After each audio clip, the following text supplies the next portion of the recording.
Hey guys, it's Miss G here, and welcome to your first virtual reading ACE class. I miss you all, and today what I'm going to be doing is reading the book Coraline to you guys. I'm sure a lot of you have seen the movie, and if not, well, welcome to the book. So, let's get started. Coraline discovered the door a little while after they moved into the house. It was a very old house.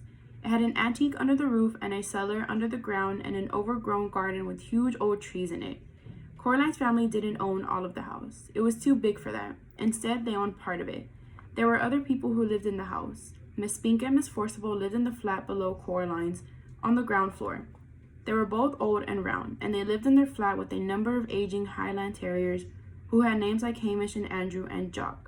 Once upon a time, Miss Spink and Miss Forcible had been actresses, as Miss Spink told Coraline the first time she met her. "You see, Caroline," Miss Spink said, getting Coraline's name wrong. "Both myself and Miss Forcible were famous actresses in our time. We trod the boards, lovey. Oh, don't let Hamish eat the fruitcake, or he'll be up all night with his tummy." "It's Coraline, not Caroline. Coraline," said Coraline. In the flat above Coraline's, under the roof, was a crazy old man with a big mustache. He told Coraline that he was training a mouse circus. He wouldn't let anyone see it. "One day, little Caroline, when they are all ready, everyone in the whole world will see the whole wonders of my mouse circus." "You ask me why you cannot see it now. Is that what you asked me?" "No," said Coraline quietly. "I asked you not to call me Caroline. It's Coraline. The reason you cannot see the mouse circus," said the man upstairs, "is that the mice are not yet ready and rehearsed. Also, they refuse to play the songs I have written for them. All the songs I have written for the mice to play go oompa oompa. But the white mice will only play toodle-oodle like that. I'm thinking of trying them on different types of cheese." Coraline didn't think they were really a mouse circus. She thought the old man was probably making it up. The day after they moved in, Coraline went exploring. She explored the garden. It was a big garden. At the very back was an old tennis court. But no one in the house played tennis, and the fence around the court had holes in it, and the net had mostly rotted away. There was an old rose garden, filled with stunted, fly-blown rose bushes. There was a rockery that was all rocks. There was a fairy ring made of squidgy brown toadstools, which smelled dreadful if you accidentally trod on them. There was also a well. On the first day of Coraline's family moved in, Miss Spink and Miss Forcible made a point of telling Coraline how dangerous the well was, and they warned her to be sure she kept away from it. So Coraline set off to explore for it, so that she knew where it was to keep away from it properly. She found it on the third day. It was an overgrown meadow besides the tennis court, behind a clump of trees, a low brick circle almost hidden in the high grass. The well had been covered up by the wooden boards, to stop anyone falling in. There was a small knothole in one of the boards, and Coraline spent an afternoon dropping pebbles and acorns through the hole and waiting and counting until she heard the plop as they hit the water far below. Coraline also explored for animals. She found a hedgehog and a snakeskin and a rock that looked just like a frog and a toad that looked just like a rock. There was also a haughty black cat who sits on walls and tree stumps and watched her but slipped away if she ever went over to try to play with it. That was how she spent her first 2 weeks in the house, exploring the garden and the grounds.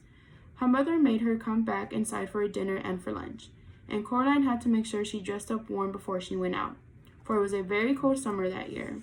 But go out she did, exploring every day until the day it rained when Coraline had to stay inside. "What should I do?" asked Coraline. "Read a book," said her mother. "Watch a video, play with your toys, go and pester Miss Spink or Miss Forcible or the crazy old man upstairs." "No," said Coraline. "I don't want to do those things. I want to explore." "I don't really mind what you do," said Coraline's mother, "as long as you don't make a mess." Coraline went over to the window and watched the rain come down. It wasn't the kind of rain you could go out in. It was the other kind, the kind that you threw yourself down from the sky and splashed where it landed. It was rain that meant business, and currently its business was turning the garden into a muddy, wet soup. Coraline had watched all the videos. She was bored with her toys, and she read all her books. She turned on the television. She went from channel to channel, but there was nothing on but men in suits talking about the stock market and talk shows. Eventually, she had something to watch. It was the last half of a nature of a natural history program about something called protective coloration. She watched animals, birds, and insects which disguise themselves as leaves or twigs or other animals to escape from things that could hurt them. She enjoyed it, but it ended too soon and was followed by a program about a cake factory. It was time to talk to her father. Coraline's father was home. Both of her parents worked doing things on computers, which meant that they were home a lot of the time. Each of them had their own study. "Hello, Coraline," he said when she came in, without turning around. Said Coraline. "It's raining." "Yup," said her father. "It's bucketing down." "No," said Coraline. "It's just raining. Can I go outside?" "What does your mother say?" "She says you're not going out in weather like that, Coraline Jones." "Then no." "But I want to carry on exploring." "Then explore the flat," suggested her father. "Look, here's a piece of paper and a pen. Count all the doors and windows. List everything blue. Mount an expedition to discover the hot water tank, and leave me alone to work." "Can I go into the drawing room?" The drawing room was where the Joneses kept the expensive furniture Coraline's grandmother had left them when she died. Coraline wasn't allowed in there. Nobody went in there. It was only for Bess. "If you don't make a mess and you don't touch anything." Coraline considered this carefully. Then she took the paper and pen and went off to explore the inside of the flat. She discovered the hot water tank. It was in a cupboard in the kitchen. She counted everything blue. 153. She counted the windows. 21. She counted the doors. 14.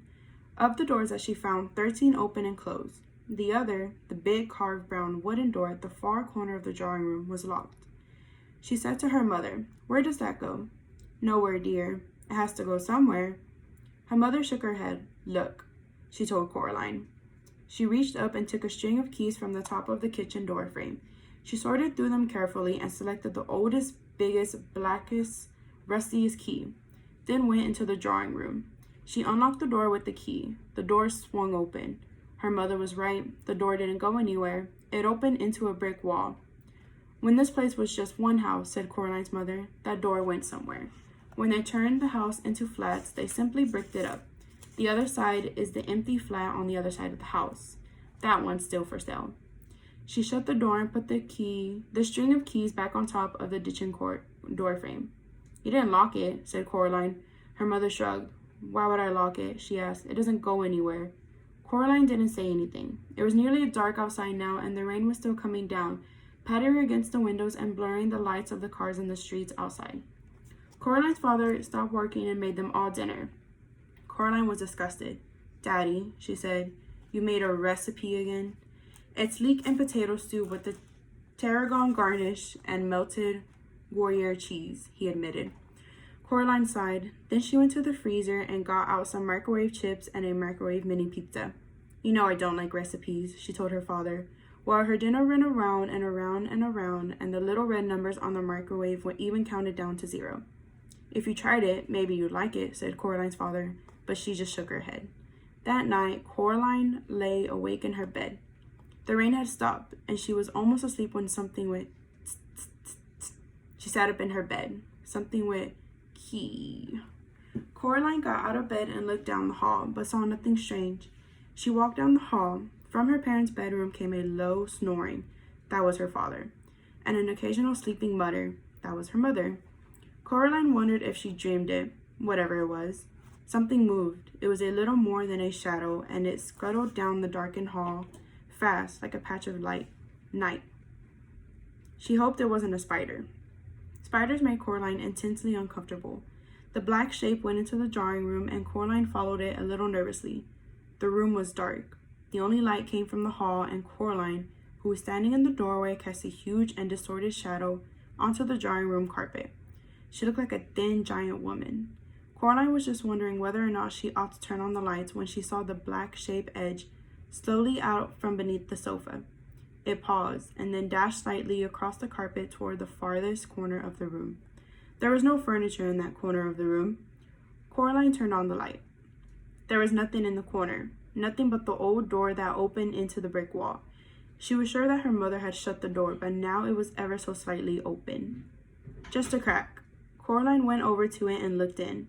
There was nothing there, just a wall built of red bricks. Coraline closed the old wooden door, turned out the light, and went to bed. She dreamed of black shapes that slid from place to place, avoiding the light until they were all gathered down together under the moon. Little black shapes with little red eyes and sharp yellow teeth. They started to sing. We are small, but we are many. We are many, we are small. We are here before you rose, we will be here when you fall. Their voices were high and whispering and slightly whiny. They made Coraline feel uncomfortable. Then Coraline dreamed of a few commercials, and after that, she dreamed of nothing at all.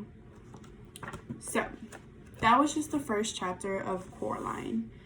And if there are other books that you guys would like me to try to find to read to you guys, I'd be more than happy to. You can either leave them in the comments or contact Ms. Fernandez through the Remind app, and I'll try my best to read them.